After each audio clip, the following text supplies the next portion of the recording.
Alors, dans cette vidéo, nous allons effacer les ressources que nous avons créées.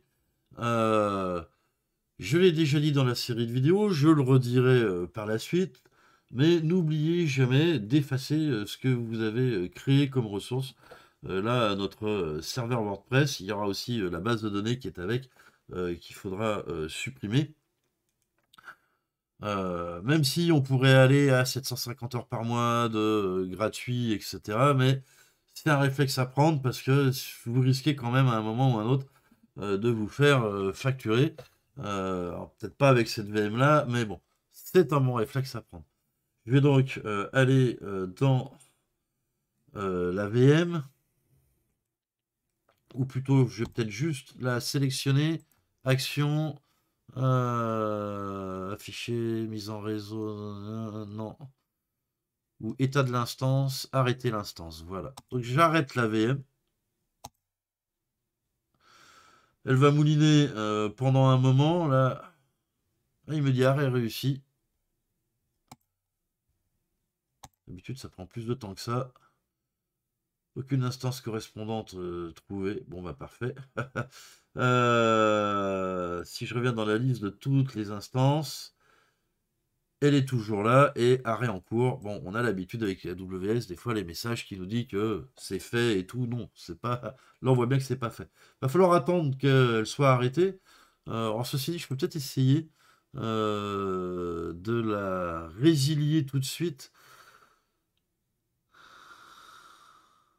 Euh, Forcer l'arrêt, démarrer, résilier l'instance. Allons-y. Terminate, résilier, ça va effacer la VM. Alors, résilier avec succès. Si je refresh,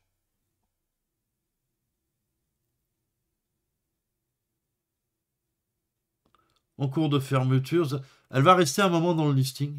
Même après, ça sera marqué résilier. Mais pendant un moment, elle va rester dans le listing. Et donc, faut pas s'en inquiéter.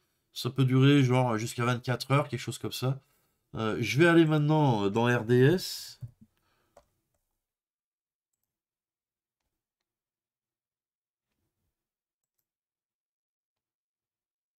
Allez, oui.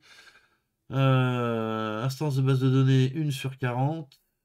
Je vais aller dans base de données ici. Allez, ça mouline, ça mouline. Et DB serveur. Je rentre dedans.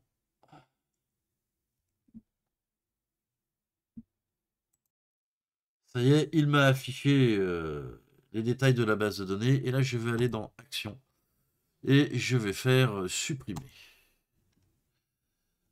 Alors, non, je ne veux pas créer un instantané final. Je ne veux pas conserver les sauvegardes automatiques. Il faut écrire delete me. Eh bien, il change quasiment à chaque fois dans AWS qu'il faut écrire pour pouvoir supprimer. Mais il n'en veut pas, il ne veut pas me laisser supprimer. Ah oui, je reconnais qu'au moment de la suppression de l'instance, les sauvegardes automatiques, etc., tout sera supprimé en avant. Et c'est parti pour la suppression de la donnée. Donc n'oubliez pas, supprimez vos VM, supprimez vos bases de données, supprimez les lots de balanceurs, supprimez les buckets S3, si vous ne voulez pas avoir des mauvaises surprises et de facturation. Voilà, c'est la fin de cette vidéo. Je vous donne rendez-vous dans la suivante.